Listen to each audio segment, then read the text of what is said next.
지난주에 바울이 이 아덴에서 고린도라는 지역으로 갔습니다. 이 고린도에서 중요한 바울의 동역자를 만나죠. 아굴라와 브리스길라. 아굴라가 남편이고 브리스길라가 그 부인이에요. 근데 바울이 업이 같음으로 이제 만났다 이렇게 얘기하는데요. 오늘 본문에 보면 브리스길라, 아굴라 이렇게 나옵니다. 성경에는 이 그 순서가 굉장히 중요한데요. 처음에는 아굴라가 남편이니까 아굴라 먼저 나왔어요. 아굴라, 브리스길라 이렇게 나오는데 나중에 좀 시간이 흐르고 보니까 이게 성경의 판단은 브리스길라가 훨씬 더 그 부인인 브리스길라가 훨씬 더 믿음이 좋았다 이렇게 판단한 것 같아요. 그래서 브리스길라, 아굴라 이렇게 나옵니다. 순서가. 가만 보면 이렇게 여자들이 훨씬 더 이렇게 신앙이 좋은 것 같아요. 믿음이. 그래서 성경에도 그렇게 나와요. 뭐 우리 이름이 성경에 기록될 일은 없겠습니다만 만약 하나님이 우리를 기억해 주셔도 우리의 이렇게 이름을 기억해 주시면 좋겠다 이런 마음이 있습니다. 그래서 이제 아덴에서 이렇게 고린도로 와서 고린도에서 사역을 시작하게 되었습니다. 그런데 말씀드렸습니다만 아굴라와 브리스길라를 거기서 그냥 길 가다가 우연히 만난 것이 아닙니다. 바울이 하나님의 섭리 가운데 바울이 그 지역을 정보를 다 알아보고 이 지역에 혹시 믿는 사람이 없는가 알아보고 이 중에 좋은 사람이 없는가 알아보고 이 중에 이 지역 고린도라는 지역에 나의 이 앞으로 바울 사역에 도움이 될 만한 사람이 없는가 다 알아보고 그리고 이 브리스길라와 아굴라 부부를 찾아간 거예요. 그들이 유대인인 걸 알았거든요. 그들에게 신앙이 있다는 걸 알았어요. 그래서 찾아가서 바울이 나하고 같이 이 사역에 동역합시다. 이래서 이 브리스길라와 아굴라를 이렇게 전도한 겁니다. 그래서 동역자로 세운 것이에요. 여러분 저와 여러분도 마찬가지입니다. 우리가 우연히 만난 것이 아니라 지난주에 노사연 씨가 그 노래하잖아요. 우리 만남은 우연이 아니야. 우리가 우연히 만난 건 세상에 우연이란 없습니다. 하나님의 나라를 위해서 하나님의 복음을 위해서 하나님의 교회를 세워가기 위해서 하나님이 특별한 은혜로 저와 여러분 우리를 만나게 하신 거예요. 그리고 부르심 교회를 만나게 하신 것입니다. 여러분 믿으시기 바랍니다. 이렇게 고린도라고 하는 이 도시에서 1년 6개월을 머물러 있었어요. 그때 이 고린도라는 도시에 아주 중요한 일이 벌어집니다. 오늘 본문 12절인데요. 12절의 첫 글자의 첫 머리에 보니까 갈리오가 아가야 총독되었을 때 이렇게 얘기합니다. 이 갈리오라는 사람의 이름은 갈리오가 어떤 사람이냐면 이런 사람이에요. 갈리오에서 두상인데요. 갈리오가 어떤 사람이냐면 이 갈리오의 본명은 루키우스 안나이우스 노바투스입니다.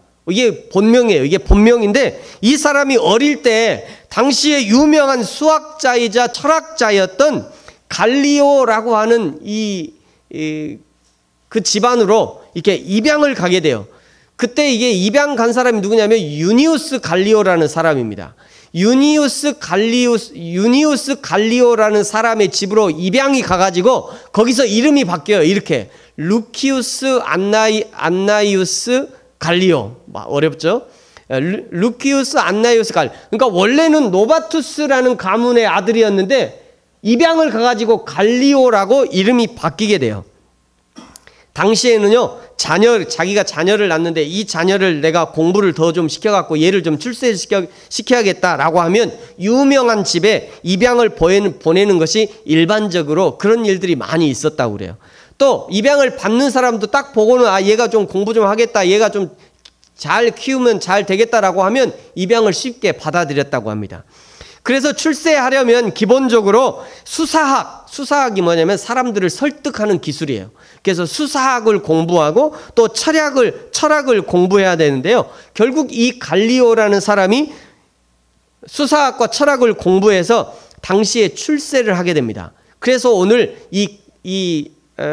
아가야 지역의 총독으로 오게 되는 것이에요. 여기서 여기까지가 아가야 지역이고요. 고린도가 어디냐면 여기가 고린도입니다. 그러니까 요 지역을 관할하는 총독으로 이 갈리오가 오게 된 거예요. 그리고 10일 후에 이제 우리도 마찬가지입니다만 우리도 이제 앞으로 10일 후에 대통령 선거가 있잖아요. 대통령 선거가 대통령에 당선이 되면요. 초기에는 아주 물밀듯이 막 민원들이 오게 됩니다. 왜 그러냐면 지난 정권 때 얽매여 있던 사람들이 새로 대통령이 뽑히면 나도 풀어주시오, 나도 해주시오 그러면서 막 엄청나게 민원을 넣게 돼요. 이것도 마찬가지로요. 고린도 지역도 마찬가지였습니다. 고린도 지역도 그 중에 유대인들이 말이죠. 유대인들이 이 바울을 고발하면서 오늘 13절에 보니까 이 바울이라는 사람이 율법을 어기면서 복음을 전한다라고 하면서 이게 민원을 넣게 돼요. 민원을 넣어서요. 유대인들이 고발하는 그 내용을 갈리오가 가만히 들어보니까 갈리오가 이제 듣고는 판결을 내리는 내용이 뭐냐면 15절입니다. 15절의 이 판결은요, 앞으로 바울의 사역에 매우 중요한 결정이 되는 판결입니다. 자, 우리 갈리오의 이 판결의 내용을 15절 같이 한번 읽어보겠습니다. 시작. 만일 문제가 언어와 명칭과 너희 법에 관한 것이면 너희가 스스로 처리하라. 나는 이러한 일에 재판장 되기를 원하지 아니하노라 하고 아멘. 이 판결의 내용에 중요한 이 판결, 이게 이제 갈리오의 판결문인데요. 이 판결문에서 아주 중요한 단어가 세 단어가 있습니다. 뭐냐면 언어와 명칭과 법, 이 세 단어입니다. 여기 언어라는 것은 로고스라는 헬라어고요. 명칭이라는 것은 오노마라고 하는 헬라어고, 법이라고 하는 것은 노모스라고 하는 헬라어 단어입니다. 이 단어들은 일반적으로 법정에서 쓰는 단어가 아니에요.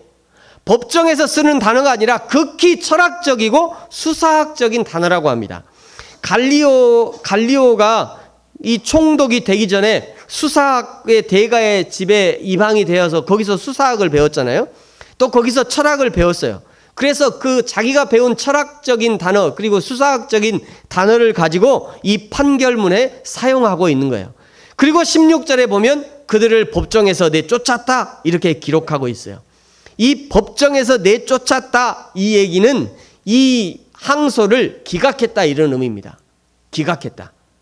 그러니까 이건 너희들이 바울을 지금 나한테 고발했는데 이 바울의 고발 내용은 뭐 내가 뭐 할 만한 이 법정에서 싸울 만한 그런 일이 아니다 라고 이 소를 기각해버린 거예요. 이 기각했다는 것은 바울이 무죄다 하고 무죄 선고한 것입니다. 오늘 이 판결 내용이 매우 중요한데요. 왜 중요하냐면 지금 이 바울은 계속해서 어디로 가고 있죠? 지금 로마로 가고 있어요. 로마로. 지금 계속 로마로 가고 앞으로 로마까지 가는 여정에서 이 판결은 중요한 판례가 되었어요. 똑같은 일로 다시 또 바울이 고발이 될 경우 중요한 자료로 사용되어지는 것입니다.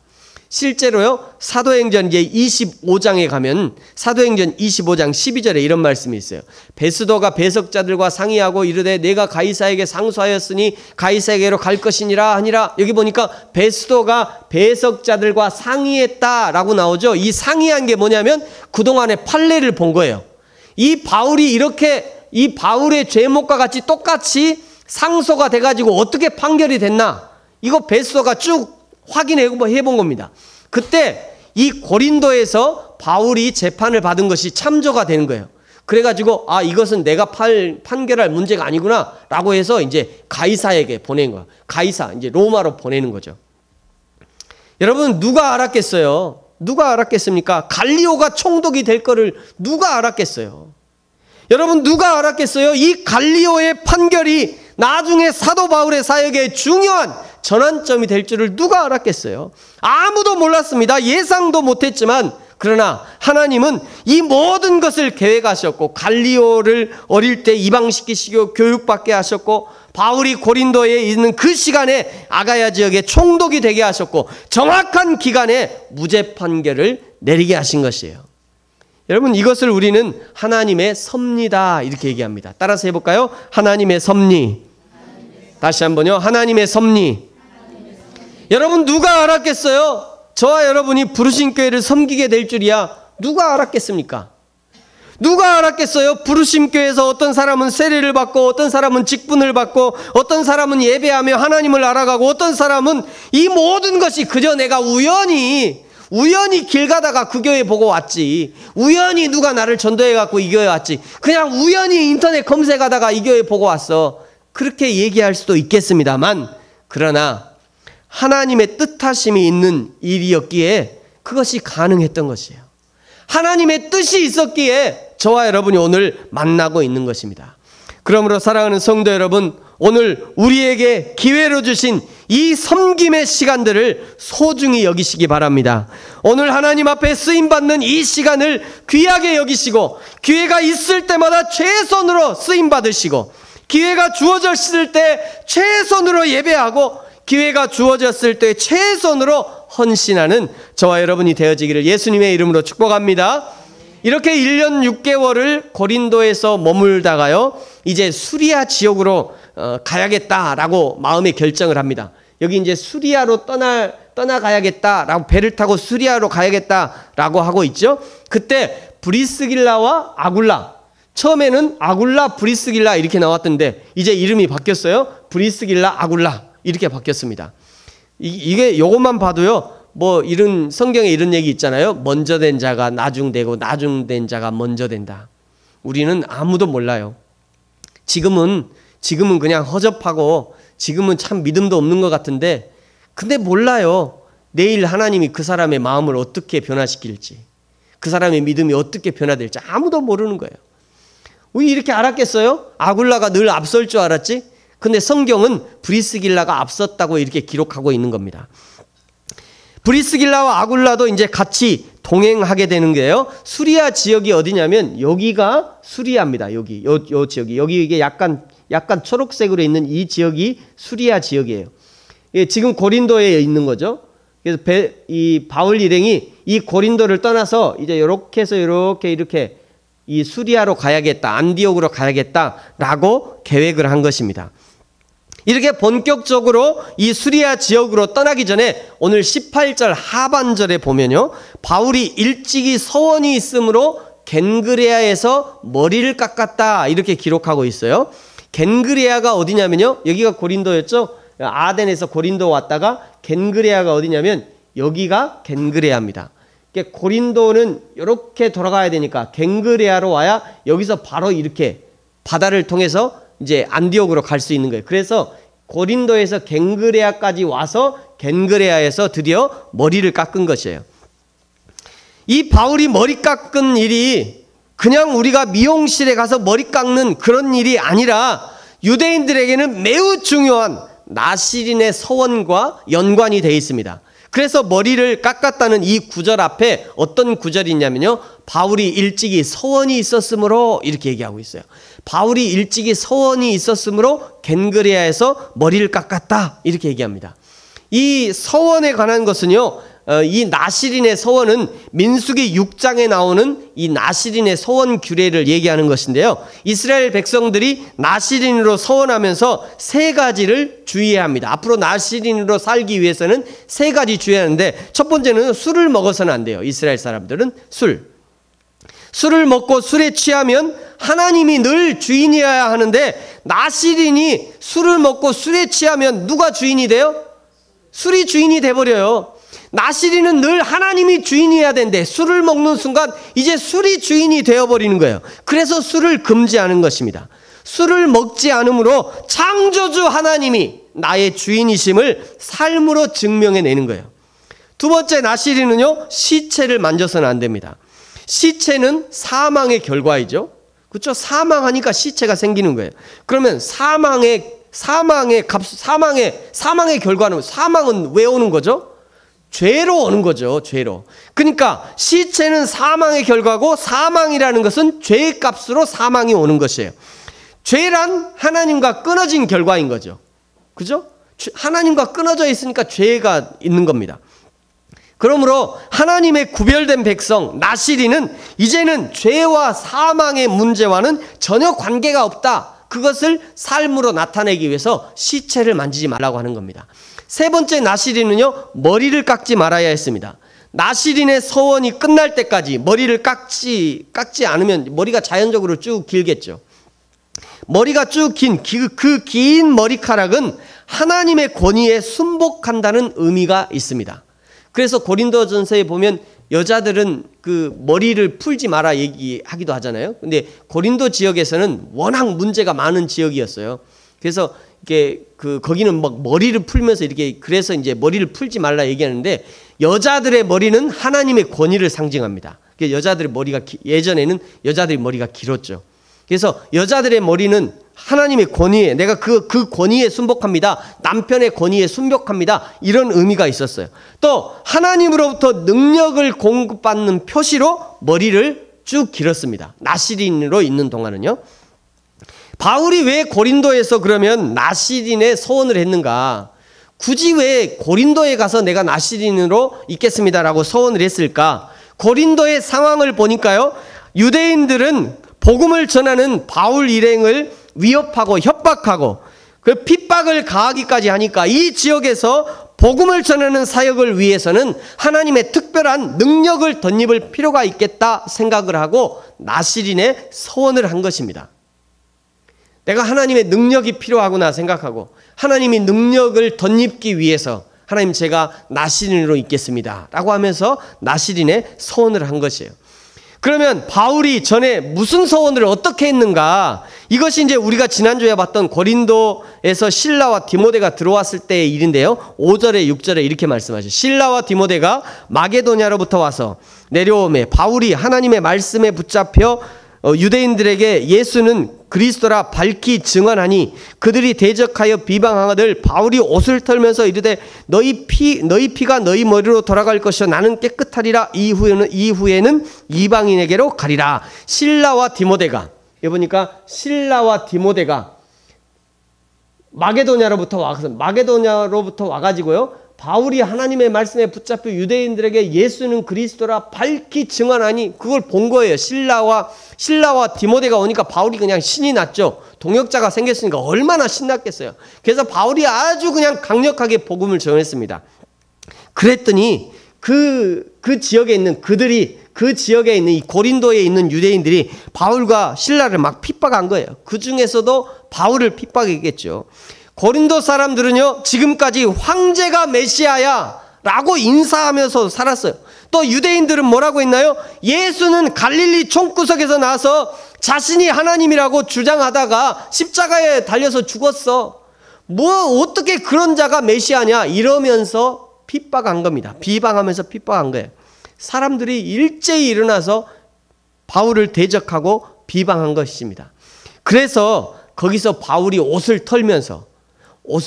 거기서 옷을 털면서 너희 피가 너희 머리로 돌아갈 것이요 나는 깨끗하리니 이후로는 이방인에게 가리라.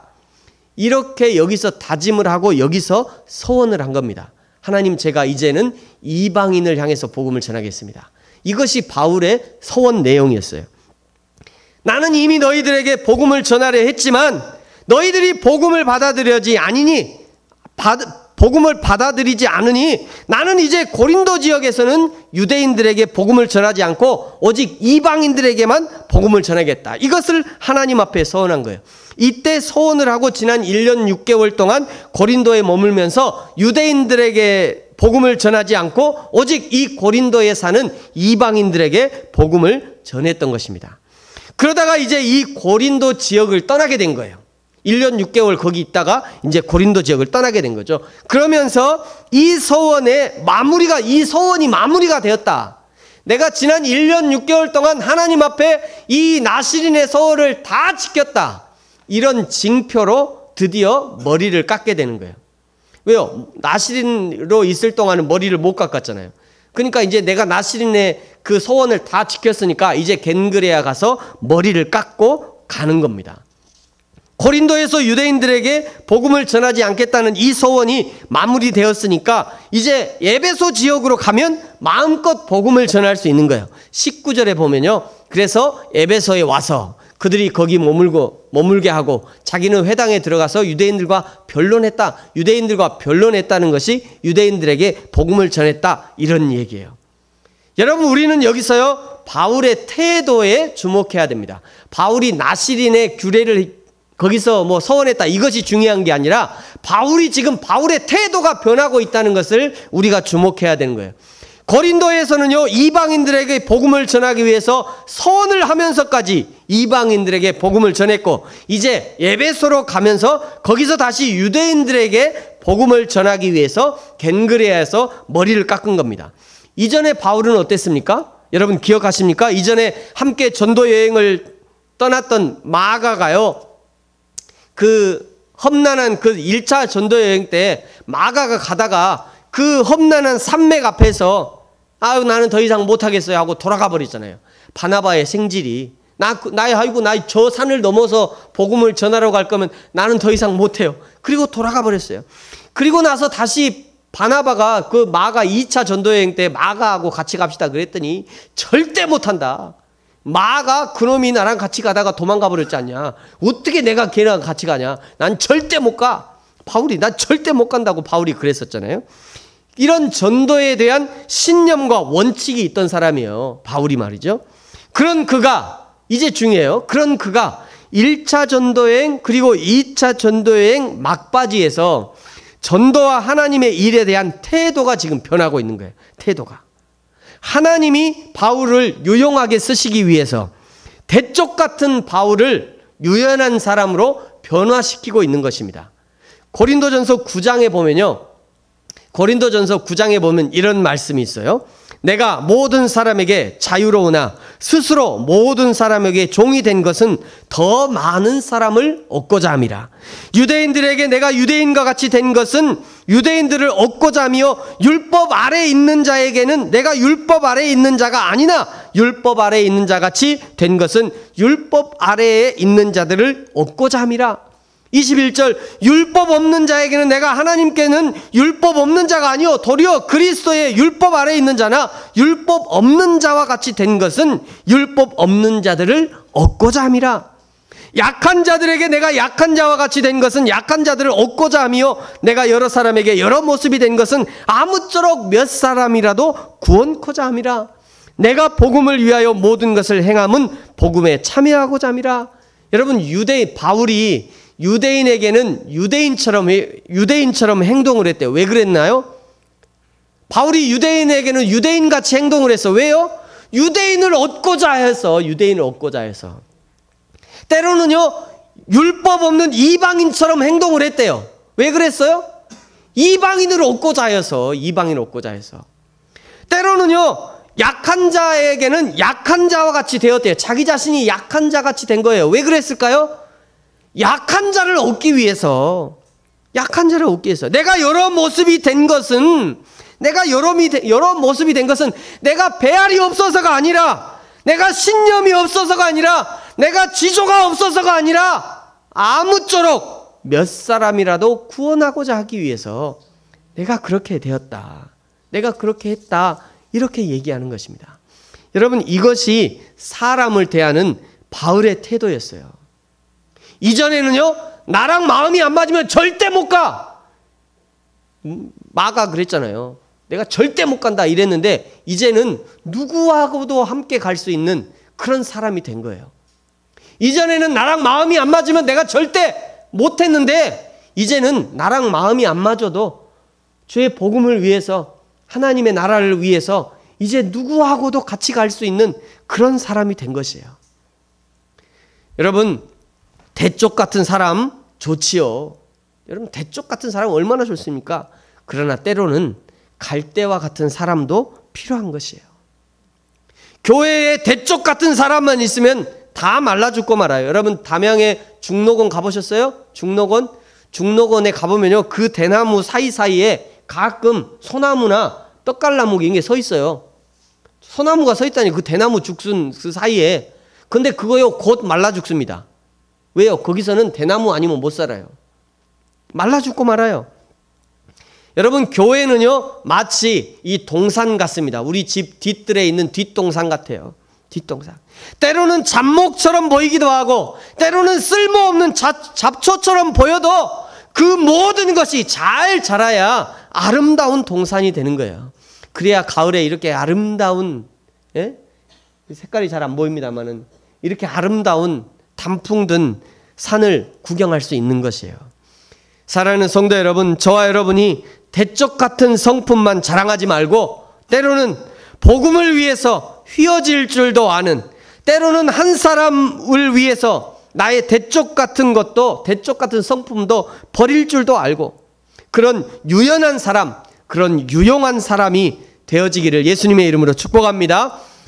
오늘 18절에 이제 겐그리아에서 배를 타고요, 바울이 에베소 지역으로 들어가게 됩니다. 네, 여기가 고린도와 겐그리아인데, 여기서 겐그리아에서 배를 타고 이렇게 에베소 지역으로 가는 거예요. 여기가 에베소 지역입니다. 이 에베소에서는요, 사람들이 바울과 바울 일행을 환영할 뿐 아니라 20절에 보니까요, 더 오래 있기를 청했대요. 복음을 더 듣기 원했던 거예요. 그러면 그동안 복음 전하느라 얼마나 수고했습니까? 저 안디옥에서 삥 돌아오면서 어디 한 군데에서 뭐 바울이 환영받았나요? 가는 곳마다 쫓겨났잖아요. 가는 곳마다 쫓겨났고 어디는 돌로 맞아 죽을 뻔도 하고요. 그랬는데 세상에 이 안디옥에 왔더니, 아니 이 에베소에 왔더니 에베소 사람들이 바울을 환영하는 거예요. 막 복음을 더 듣기 원하는 거예요. 붙잡으면서 우리와 며칠만 더 있자 이렇게 하는 것이에요. 우리와 오래 같이 좀 있읍시다. 저 같으면 야, 그동안 내가 얼마나 복음을 전하느라 고생했는지 우리 하나님이 나의 수고를 아시고 드디어 내가 목회할 장소를 주셨구나. 내가 여기서 평생 뼈를 묻으리라. 그러고 그 에베소에 있을 것 같아요. 너무 좋잖아요, 세상에. 아무도 나를 이제 그냥 바울이 말 한마디만 하면 은혜를 받아요. 얼마나 좋아요. 그런데요, 오늘 21절에 보니까 바울이 작별하고 바로 그냥 작별합니다. 그리고 하나님의 뜻이면 돌아오겠다. 하나님의 뜻이면 돌아오겠다. 이게 무슨 얘기예요? 하나님의 뜻이 아니면 안 돌아오겠다, 이런 얘기입니다. 네. 하나님이 원치 않으면 나는 안 돌아오겠다. 하나님의 뜻에 맡기는 거예요. 그리고는 22절에 보니까요, 22절에 보니까 가이사랴를 지나 가이사랴를 지나서 안디옥에 도착하게 됩니다. 안디옥이 처음에 출발했던 데잖아요. 여기까지가 이제 바울의 2차 전도 여행이 끝나는 지점입니다. 그래서 바울의 2차 전도 여행이 이렇게 해서 끝나게 되는 거예요. 사랑하는 성도 여러분, 저와 여러분의 인생도요, 오늘 바울이 1차 전도여행도 끝나고 또 바로 시작해서 2차 전도여행도 이제 오늘 2차 전도여행이 끝나게 되었던 것처럼 저와 여러분의 인생의 여행도 언젠가 마무리할 때가 올 것입니다. 여러분, 인생을 살다가 여기서 평생 머물고 싶다고 생각하는 그런 시간도 있을 것이고 그런 장소도 있을 것이에요. 그러나 그것보다 더 중요한 것이 하나님이 맡겨주신 사명입니다. 에베소가 얼마나 좋았겠어요? 바울에게는 좋았겠죠. 그러나 바울은 자기에게 있는 사명이 있다는 걸 알고 있었어요. 내 사명은 로마까지 가는 것이다. 내가 이 에베소에서 머물 수 없다. 그래서 내가 바로 그냥 빠이빠이 하고 바로 안디옥으로 돌아가게 되는 것이에요. 때로는 사명 때문에 더 머물고 싶지만 떠나야 할 때도 있는 것이고요. 때로는 사명 때문에 누가 환영해 주는 것도 아니고 고난과 핍박이 나를 기다리고 있지만 그러나 바울처럼 1년 6개월을 머물러야 할 때도 있는 것입니다. 저와 여러분이 날마다 여호와 하나님이 우리에게 주신 내 인생의 사명을 발견하고 그 사명을 충성스럽게 감당함으로 하나님의 나라와 교회 제자들과 성도들을 굳건히 세워가는 23절의 끝에 보니까 모든 제자들을 굳건히 하니라. 저와 여러분의 인생의 사명을 통해서 우리가 섬기는 교회와 가정과 직장과 사회에서 하나님의 나라가 굳건히 세워져 가는 저와 여러분이 되어지고 그런 하나님 앞에 귀하게 쓰임받는 일꾼이 되어지기를 예수님의 이름으로 축복합니다.